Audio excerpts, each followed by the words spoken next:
Memang dengan pandemi ini online tentunya berkembang, tapi sebenarnya ya ada barang-barang yang memang nggak cocok dibeli online. Waktu Bukalapak came to me, ya itu juga saya jadi ingat. Ya mungkin ini salah satu cara saya juga ya untuk memenuhi janji saya gitu. Karena saya tahu banget Bukalapak itu dari awal niatnya gimana caranya memberdayakan UMKM lewat teknologi. Tahun 2020 dipercayakan membawakan tongkat estafet dari Bukalapak sebelumnya. Dan biasanya kalau presiden itu kan ada 100 hari kerja ya. Iya. 100 hari kerja itu kan pembuktian mau ngapain nih. Tapi dalam 100 hari kerja itu ternyata ada pandemi. Termasuk juga ini salah satu yang menurut saya is amazing sih. Tahun 2020 dipercayakan membawakan tongkat estafet dari Bukalapak sebelumnya. Dan biasanya kalau presiden itu kan ada 100 hari kerja ya. Iya. 100 hari kerja itu kan pembuktian mau ngapain nih. Tapi dalam 100 hari kerja itu ternyata ada pandemi. Susah nggak? Tantangannya gimana nih? Ya ini basically apa ya? Kalau ditanya tantangan terberat mungkin ya ini ya dari sisi dampak ya. Iya. Jadi kebetulan saya udah pernah menghadapi beberapa krisis ya dalam perusahaan yang oke, kalau kita terlambat dan sebagainya ini bisa bahaya gitu. Nah, pandemi ini menariknya ya adalah biasanya kan dampaknya itu ke perusahaan gitu kan atau ke karyawan, it's very mikro ya. Kalau yang di Covid ini kan soalnya makro banget. Jadi ini merubah cara kita bertindak, berperilaku, change everything gitu ya di pandemi. Jadi tentunya ini beda banget dengan what I was thinking tadinya masuk ke Bukalapak kan. Iya. Oke, ini udah ada rencana dong pastinya kan. Ya kita baru mulai kan. Oke, pertama ketemu stakeholders, mikirin nanti kita pertegas misinya segala macam. Terus mau kerja, mikirin nanti kayak misalnya fundraising plan seperti apa dan sebagainya kan. Dan begitu masuk, begitu terjadi, ya prioritinya pertama adalah ya how can we make sure dua gitu. Satu, teman-teman ini bisa safe ya. Karena ini kan masalah kesehatan ya. Jadi kalau kita business as usual ya bisa jadi kena juga. Tapi gimana caranya juga kita tahu juga nih dari pengalaman-pengalaman di beberapa tempat ya sebelum-sebelumnya di mana terjadi pandemi seperti ini, layanan commerce lewat teknologi ya atau e-commerce ini menjadi critical part of the society. Jadi kita nggak punya opsi untuk bilang teman-teman pandemi nih kalian cuti aja dulu atau kita stop operating gitu kan. Karena di satu sisi we need to make sure all our employees itu bisa bekerja dengan bisa safe ya, sehat. Tapi kita juga nggak bisa berhenti karena begitu berhenti dan orang mau dagang kayak gimana nih? Betul. Ya. Dan juggling ini menjadi challenge gitu. Karena cara kita beroperasi segala macam itu harus quickly kita shift. Rubah ya. Oke. Tapi bagaimana atau apa yang dilakukan? You must be doing something right. Kenapa? Karena di tahun 2020 itu ternyata juga mendapatkan increase growth 130% lebih. Kalau nggak salah ya, mungkin klarifikasi dari CEO-nya beneran, tapi pasti is growing, right? Pertumbuhan di tahun itu justru malah growing. Ya, jadi ada beberapa hal yang bisa kita syukuri. Yang pertama tadi dengan cara memastikan teman-teman kita, kolega-kolega kita bisa bekerja dengan tenang. So we make sure kita work from home dan kita masukin beberapa infrastruktur lah ya supaya teman-teman bisa kerja dari rumah. Oke, mungkin tadinya kita absen kayak begini harus rubah policy juga kita rubah gitu kan. Termasuk accountability-nya ya pekerjaannya juga. Cara check in, cara komunikasi dan sebagainya itu harus kita agree langsung gitu kan dengan cepat. Dan fortunately ya memang manusia itu kalau diberikan trust ya dan assuming kita high right ya itu bisa jalan. So far kita udah 1,5 tahun kita punya working ini juga kita buat hybrid aja. Jadi hybrid meaning kalian bisa kerja dari rumah, kita semua bisa kerja dari rumah, but we open our office untuk menjadi ya sanctuary lah kalau misalnya unit misalnya lagi di rumah lagi berantakan gitu kan misalnya, atau internet Ganti lagi suasana. ganti suasana, oke, dan kantor kita buka with health protocol, silakan gitu digunakan. Dan ya so far it's been doing quite ini ya, lancar lah ya, sudah 1,5 tahun ini. Nah di sisi lain memang kita juga ada 2 hal nih yang kita syukuri ya. Yang pertama memang tadi karena banyak orang yang mulai berubah ya, berubah behavior menjadi dia pengen stay at home. Oke. Jadi dia belanja online, ya gitu. Nah ini comes with a challenge juga sebenarnya, karena banyak orang yang tadinya belum properly onboarded lah istilahnya ya, tapi tiba-tiba pakai, sehingga jadi harus diedukasi dulu dan sebagainya. Itu baik dari sisi pembeli, jangan sampai juga nanti dia kena phishing atau fraud dan sebagainya kan. Awal-awal pas pandemi sasaran empuk tuh banyak banget yang pura-pura jualan terus ini kan. Karena nyari barang masker gitu susah ya, banyak yang ya inilah mengambil kesempatan dan kesempitan. Betul. Kita harus main transfer kucing-kucingan. uang tapi barangnya nggak ada gitu barang nggak ada, habis itu dia bilang ini boleh nggak ini klik this link, habis itu di hijack akunnya. Kalau dia cuma transfer uang terus nggak dikirim, sebenarnya kan pasti uangnya kita tahan. Tapi kadang-kadang kalau dia di phishing itu, ini ada link nih, tolong diklik, tolong isi your username or password. Itu biasanya menggunakan kesempatan untuk orang-orang yang mungkin not educated well untuk mengerti bahwa biasa, ini nggak biasa ya kan. Dia pikir ini mungkin kayak begini caranya. Ya. Jadi kan kalau ya saya bilang kalau di bank, kalau orang sampai Mbak Mary minta dong ATM-nya sama PIN-nya, you'll never give, nggak mungkin gitu. Tapi kalau di sini ada aja yang kasih. Terus kalau misalnya terjadi apa-apa, tentunya dia komplainnya ke kita. Ya, which is fine. Jadi kita juga do something di situ. Yang kedua ini dari sisi seller juga, kita juga banyak banget mengedukasi, karena banyak banget orang-orang itu reluctant yang tadinya dia sangat comfortable jualan offline, mungkin sekarang harus jadi online kan. Jadi ya ini ada tugas negara juga kan, ini onboarding dan sebagainya. Kita suka kumpul pemain e-commerce, ayo kita training, educate, karena kita pengen mendigitalisasi. Nah di Bukalapak ini sebenarnya yang kita juga mungkin menarik ya adalah kita tuh punya another application, Mitra Bukalapak. Jadi bisnis model Bukalapak itu bisa dibilang 2 sisi ya. Jadi kita punya online marketplace buat teman-teman yang sudah comfortable transact online, tapi kita juga membuat aplikasi untuk warung-warung atau bisnis-bisnis yang offline, di mana kita harapkan mereka bisa, satu, mereka bisnisnya sendiri bisa bertumbuh, dan yang kedua mereka juga bisa melayani teman-teman ini yang nggak nyaman bertransaksi online. Berarti ini para warung-warung, terutama di kota-kota tier 2. Ya, jadi sebenarnya di mana aja bisa.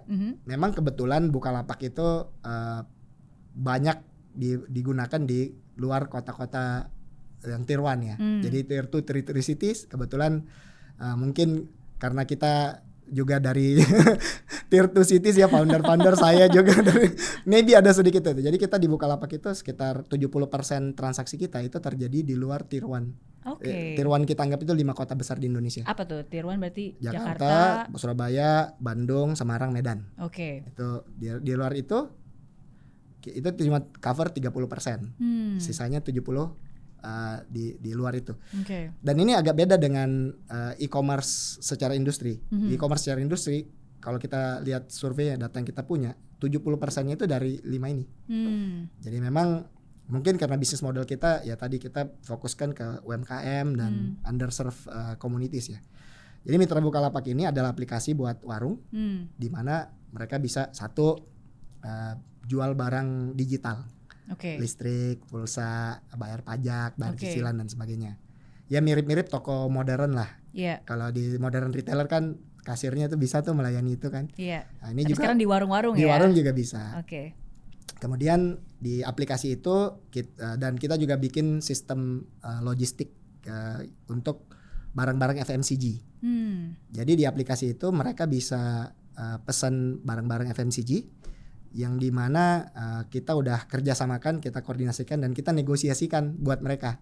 Oke. Karena tadinya kan warung tuh kalau mau belanja ya dia kan mungkin ke pasar gitu ya, mungkin harganya udah semi retail ya, close to retail, karena dia belanja untuk satu warung. Nah, tapi Bukalapak mungkin bisa negosiasikan untuk berjuta-juta warung kan. Oke. So we work together sama principal, distributor dan sebagainya. Dan kita buat distribution centers, partner sama wholesaler di daerah-daerah dan dia bisa antarkan ke situ. Jadi bisa pesan. Dan harganya juga lebih murah lebih baik, ya. Ini sangat men-solve sih, karena seringkali kalau saya pergi ke daerah-daerah, justru kadang-kadang harga barang di sana tuh lebih mahal daripada di kota besar. Padahal pendapatan mereka di sana kan jauh lebih kecil. Jadi agak ironi sebenarnya, harga sabun di sana seringkali lebih mahal daripada yang di kota. Karena memang kan distribusinya sendiri, tapi ya dan tier-tiernya sendiri kan biasanya tiap tier itu pasti ada ada margin di dalamnya. Betul. Jadi kalau kita bisa ibaratnya dengan data yang kita punya, dengan sistem, ini kan kita bisa lebih atur lah ya supply chain-nya, sehingga inefisiensinya itu bisa lebih sedikit, harganya lebih baik, margin buat warungnya juga lebih baik ya. Dan ini dalam pandemi terus terang jadi populer karena warung-warung itu nyaman kan. Saya juga saya mau dagang di rumah, nggak usah keluar lagi ke pasar gitu. Dan memang dengan pandemi ini online tentunya berkembang, tapi sebenarnya ada barang-barang yang memang nggak cocok dibeli online sebenarnya kan. Mungkin yang barang-barang rumahan ya, itu kan mungkin berat, jadi harus diantar dengan sistem distribusi FMCG. Nah, ya kita lihat juga sih sebenarnya orang mungkin tadinya mau belanja di mall atau di supermarket, ya sekarang dia belanjanya di toko neighborhood. Karena dia pengen in and out kan. Nah ini yang kita lihat. Jadi growth kita satu dari e-commerce, yang kedua juga dari mitra Bukalapak ini juga tumbuh. Dan yang dengan pertumbuhan ini kita juga lihat bahwa warung-warung ini di mitra Bukalapak itu bisa juga jadi macam-macam gitu ya. Misalnya di aplikasi itu bisa jadi agen remittance atau kirim uang. Kebetulan kita kerjasama dengan salah satu bank besar ya, Bank Mandiri, partner kita. Dia dengan skema agen laku pandai, sekarang mitra Bukalapak bisa jadi agen kirim uang misalnya. Terus di aplikasi itu juga terkonek dengan aplikasi Bukalapak yang online e-commerce. Jadi si warung-warung ini bisa jadi reseller or dropshipper untuk merchant-merchant pelapak-pelapak online. Jadi warung yang tadinya mungkin jualan tokonya misalnya nggak begitu besar, mungkin SKU-nya tadinya cuman fisik 200-300 biji, sekarang sudah jadi punya banyak digital. Ya, betul. Tentunya yang fisik ini FMCG-nya ini bisa lebih baik, tapi di belakangnya ada jutaan barang yang bisa dia jual juga ke tetangga-tetangganya yang mungkin belum terkoneksi ke e-commerce. Betul. Nah ini yang membuat kita juga senang banget sih, karena kita jadi tahu juga kayak masih banyak sekali sebenarnya orang Indonesia yang yang memang belum nyaman untuk bertransaksi online. Jadi daripada menunggu mereka yang beradaptasi dengan kita, ya kita yang turun ke sana. Betul. Dan menyesuaikan dengan caranya mereka. Karena kan semua butuh proses ya. Maksudnya sometimes kalau di daerah-daerah seperti itu ya mereka masih familiarity masih tetap important. Jadi dengan siapa dia bertransaksi, kalau dia percaya sama ini teman warung saya kok dia tahu, jadi dia pasti ada trustnya di situ daripada langsung beli online yang nggak tahu juga siapa kan. Exactly. Jadi ya saya percaya orang itu akan belanja di tempat yang dia percaya dan dia percaya dan dia suka, ya kan. Jadi itu dua hal. Mungkin harga penting, tapi kalau nggak percaya nggak suka mungkin orang juga nggak mau belanja di situ ya. Benar-benar. Dan kalau di online itu sebenarnya kan ada dua hal yang harus terjadi. Dia harus digitally savvy, nyaman menggunakan mesinnya itu ya atau gadget, dan dia harus punya digital currency. Atau harus punya rekening bank misalnya. Jadi kalau salah satu dari dua ini nggak ada, akan ada barrier gitu. Jadi ya makanya tadi 70% di 5 kota besar itu statistik yang make sense gitu kan. Betul. Karena memang orang-orang di kota besar yang lebih savvy dan mungkin udah punya rekening bank gitu ya, ataupun udah financially included or digitally included. Kalau kita nunggu ya lama gitu. Dan regardless mau dikasih promo kayak voucher, diskon segala macam, mungkin kita malah mengsubsidi orang-orang yang sama gitu kan. Iya. Sementara kalau kita mau memperluas, kita punya impact ya, then we have to come to them Betul. with the infrastruktur yang mereka sangat nyaman. Makanya kita bikin kita maju ke warung Ke ini, mitra ya. ke mitra Bukalapak ini, Iya. dimana kita udah tahu nih, misalnya warung Bang Mamat gitu. Dia udah tahu nih warung Bang Mamat tuh dari dulu udah di sini, kalau dagang di sini udah percaya. Ya udah dia belanja di situ. Betul. Jadi bukan lagi e-commerce tapi sekarang menjadi all commerce. That's what we said. Yeah. Bener kan? Iya. Dan kalau tadi berbicara tentang impact, saya jadi ingat kan ada 2 janji masa muda yang harus dipenuhi. Yang pertama yang surat yang dibuat karena waktu itu sudah sebagai ungkapan terima kasih ya kalau dibutuhkan, dan itu sudah terselesaikan. Yang kedua adalah yang dituliskan di essay. Yeah. What matters for you the most? Apa yang mau dilakukan untuk bisa berdampak besar, bekerja di sebuah perusahaan, menjadi leader dari sebuah perusahaan yang akhirnya bisa berdampak besar. Yes. Nah itu makanya yang saya bilang juga jodoh gitu ya di Bukalapak.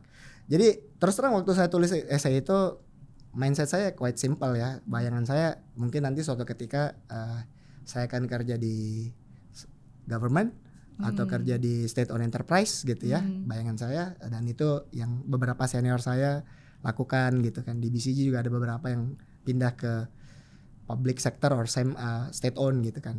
Nah terus terang somehow saya belum jodoh nih selama ini. Tapi begitu waktu Bukalapak came to me, ya itu juga saya jadi ingat, mungkin ini salah satu cara saya juga ya untuk memenuhi janji saya gitu. Karena saya tahu banget Bukalapak itu dari awal niatnya gimana caranya memberdayakan UMKM lewat teknologi gitu. Bagaimana caranya bikin orang UMKM ini naik kelas. Bagaimana caranya kita bisa melayani underserved society, underserved community. Men-serve the underserved. Serving the underserved. Serving the underserved. Oke. Jadi ya dengan apa ya paling mungkin paling high impact itu kan kalau kita lihat untuk membuat suatu society prosperous itu kan adalah membuka akses commerce ke mereka gitu ya. Jadi kalau kita lihat all the center of commerce di dunia kan maju ya karena dia punya akses terhadap commerce itu, dan akses itu unfortunately memang nggak masih banyak yang belum bisa menikmati yang sama gitu kan. Nah ini yang kita coba bangun lah di Bukalapak. Makin banyak kita melayani customer kita, and if we can ensure that they do well, then we automatically will do well. Satu pelapak kita, mitra kita, yang kita sempat ngobrol offline, saya main dong ke ininya. Berkunjung. Saya main ke warungnya. Warungnya. Gitu. Ya saya akhirnya end up ngobrol sama beliau 1,5 jam. Dia cerita kisahnya, ini kisahnya sangat mengharukan lah ya.